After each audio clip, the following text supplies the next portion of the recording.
রোজকার মতো আজও বৃহস্পতিবার সন্ধে দিয়ে প্রথমে শুরু করলাম, তারপর পিছিয়ে এসে সকাল। সন্ধেবেলা ছেলে যেহেতু আজকে ভাত খেয়ে গেছিল, সেই জন্য তাড়াতাড়ি চলেও এসেছে। আজকে কাছে পিঠে ছিল, আর টিফিনের জন্য একটু বেগুনি বানাচ্ছি, শসা। আর আমি বাড়িতে যে ঝুড়ি বাদাম ভাজি, সেই দিয়ে একটু টিফিন দেবো, সেই জন্য কটা বেগুন কেটে নিয়েছি ভাজবো বলে। আর আমাদের এখানে যে রাসের মেলা হয়, আমাদের ঘরের পাশেই জানলা দিয়ে দেখা যায়। আজ থেকে মেলাটা শুরু হয়েছে, মাঝে মাঝে খুব আওয়াজও আসছে। কালকে বললাম কম্বল বিতরণ হয়েছে, তো ওদের ইচ্ছা ছিল ওখান থেকে জিলিপি কিনে এনে খাবে, সেই জন্য আমি জিলিপি আজকে ভাজছি একটু দেরি করে।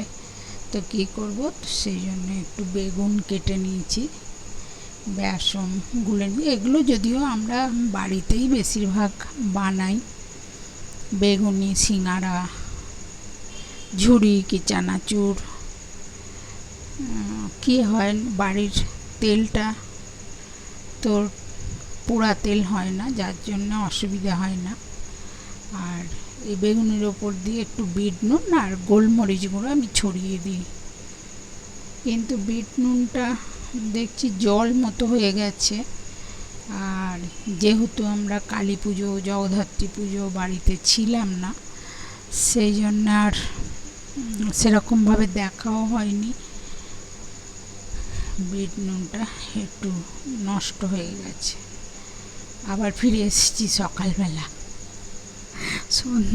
সন্ধে দিয়ে শুরু করেছি সকালবেলা। যেহেতু বৃহস্পতিবার, আর ছেলেও খেয়ে বেরোবে বললো, আজকে বললো একটু বেলায় বেরোবে, সেই জন্য সকালবেলা উঠেই আগে রান্নাটা চাপিয়ে দিয়েছি, যে দুটো ভাত খেয়ে যাবে আর একটু টিফিন নিয়ে যাবে।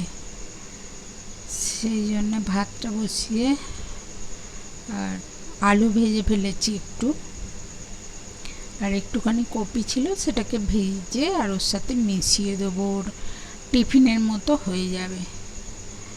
কারণ মাছটা এবারে এনেছে, দেখিয়েছিলাম যে অনেক রকমের মাছ এনেছে, আর কাঁকড়াও এনেছে।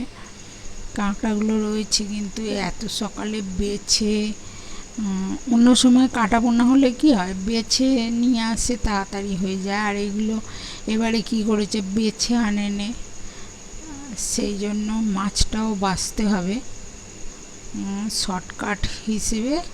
আর বেগুন ভাজাটা অন্য, বেগুন ভাজা ও খায় না, ওর বাবাও খায় না বেগুন ভাজাটা। আমার জন্যই একেবারে দুটো কুচি ভেজে নিচ্ছি, নিয়ে আর একটা তরকারি করবো। আবার পোস্তটাও বাটা নেই, এটা সেদ্ধ করে রেখে সব শেষে আবার একটু পোস্ত বেটে এটাকে নেড়ে চেড়ে নামিয়ে নেব। তার মাঝখানে আবার ময়দাটা মাখতে হবে, আর আবার মাছটাও বাছতে হবে। যতটুকু পাচ্ছি ভিডিও করছি। টিফিনের জন্য ময়দাটা মেখে ফেলেছি। ও বলেছিল, মা এত কিছু করতে তোমার অসুবিধা হবে, তুমি এক কাজ করো, একটু পরোটা আলু ভাজা করে দাও, আমি খেয়েও যাব নিয়েও যাব। দেখলাম সারাদিন ভাতটা খাবে না, তার থেকে ভাত একটু করে দিই, যেহেতু আমাদের সামনেই, বাড়ির সামনেই ও আজকে বেরোবে কাছে পিঠেই, তো ভাতটা ওই জন্য করে ফেললাম। পরোটাটা হয়ে গেলে মাছটা এখনো বাছা হয়নি, মাছটা বেছে আর দিয়ে দেবো, ওকে ভাতটা দিয়ে দেবো। তারপর বেলায় আমাদের ওই সমুদ্রের যে মৌরলা মাছ রয়েছে, সেটা বেলায় বাছবো, বেছে আমাদের দুজনের করে নেবো। আর ওই পাবদা মাছ যে আছে, পাবদা মাছটা বেছে আর ওকে ভাজাই দিতে হবে, আর ঝাল হয়ে উঠবে না। কারণ ও বলেও রাখেনি যে মা আমি সামনাসামনি যাব, তাহলে আমার সকালবেলাই হয়ে যেত। একটু 8টার দিকে বলেছে, যে 11:45 বেরোবো আমি, সেই জন্য এত কিছু পারিও না আর একা হাতে। তারপরে আর হবেও না। আজ বৃহস্পতিবার, ঠাকুর সব পরিষ্কার করি, যেহেতু সপ্তাহে একটা দিনই আমি ঠাকুর ঘর, ঠাকুরের সিংহাসন সমস্ত কিছু পরিষ্কার করে সব পাল্টে দিয়ে, মানে যে সিংহাসনে যে পাতি, সিংহাসনটা মোছা, এটা সপ্তাহে আমি একটা দিনই করি, এই বৃহস্পতিবারটা। যার জন্য বৃহস্পতিবার রান্নার ঝামেলাটা কমই করে ওই দিকটা করি। কিন্তু রান্নাটা হয়ে গেল ঠিকই, কিন্তু ওদিকটা আবার বেলা হয়ে যাবে একটু, কারণ আমরা ওর বাবাকে টিফিন দেবো, আমি একটু চা খাবো, একটু লিকার চা খাবো, করতে করতে বেলাই হয়ে যাবে। প্রত্যেকেরই সকালবেলা তাড়া থাকে, শুধু আমার নয় যে আমি গান গাইছি সেটা নয়, প্রত্যেক বাড়িতেই তাই থাকে। প্রত্যেককেই সকালবেলা কেউ না কেউ বেরোচ্ছে, স্কুল যাচ্ছে, কলেজ যাচ্ছে, করতে হয়। তবুও আমি আমার একটুখানি সারাদিনে যা করি একটুখানি তুলে ধরলাম। এডিটিংটা ভালো শিখিনি, এখনও খুব ভালো এডিটিং করতে পারিনি, অল্প অল্প চেষ্টা করছি শেখার জন্য। কতটা কি শিখতে পেরেছি জানি না, মোটামুটি একটু আধটু শিখছি। আবার ফোন যেহেতু আমরা খুব বেশি ঘাঁটিও না, সেই জন্য জানিও না অত ফোনের কিছু, খুব একটা ভালো পারিও না। তবু সময়টা কেটে যায়। সন্ধ্যে থেকে তো একাই থাকি, এইটা নিয়ে ব্যস্ত থাকলে কি হয়, আমাদের কি পাশের বাড়ি যাওয়া, এ করা, গল্প করা, এগুলো তো আমাদের হয় না। বাড়ির ভেতরেই থাকি, বা একা একা হাঁটতে যেতে ভালো লাগে না। বেশ একজন দুজন থাকতো, গল্প করতে করতে হাঁটতে যাওয়া যেত। যেহেতু একা একা, সেই জন্য কিছু একটা কাজ নিয়ে থাকতে হবে, সেই জন্য করি এটা। একটু একটু তুলে দেখি ছাড়তে পারি কি। তবে এডিটিং সত্যি আমি ভালো পারি না, ফোনের কিছু জানিও না অত শত।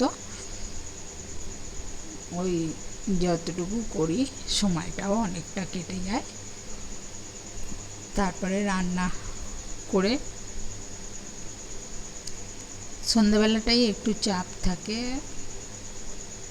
তাও ছেলে সামনে গেছিলো বলে আজকে বেগুনি টেগুনি ভেজে মুড়ির চাট করে দিলাম। আর ওর আসতে তো একটু রাতই হয়ে যায়, অন্য সময় 10টা 10:30 বেজে যায়, তখন আর এগুলো করার প্রয়োজন হয় না। যে একটু চাও বানিয়ে নিয়েছি কথা বলতে বলতে, চাটা একটু খাবো, আর বাকি মাছটা ভেজে নেবো। পোস্তটা বাটা হয়নি, পোস্তটা বাটবো। খুব তাড়াহুড়ো করছি ছেলেটাকে দিয়ে ছিঁড়ে দিয়ে।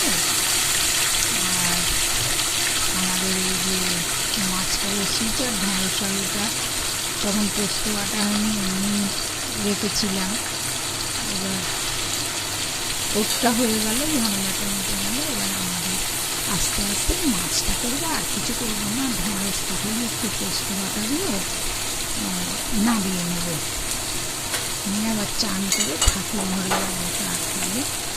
আর ওই বাবাকে ওই দুটো পরোটাই দিয়ে দিয়েছি টিফিনে, ছেলেকে দিয়েছি 4টে, ওর বাবাকে দুটো দিয়ে দিয়েছি।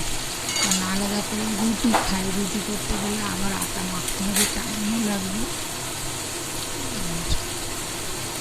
পুজো করতেও দেরি হয়ে যাবে। ঠাকুর ঘরে অনেকটাই কাজ থাকে বৃহস্পতিবার। যাকে হয়ে গেছে আমার আজকের মতো বৃহস্পতিবারের সমাপ্তি। সন্ধেবেলাটাও দেখিয়ে দিয়েছি কী করেছি, এবার রাত্রিরেরটা করলেই হবে। আজকের মতো এই পর্যন্তই।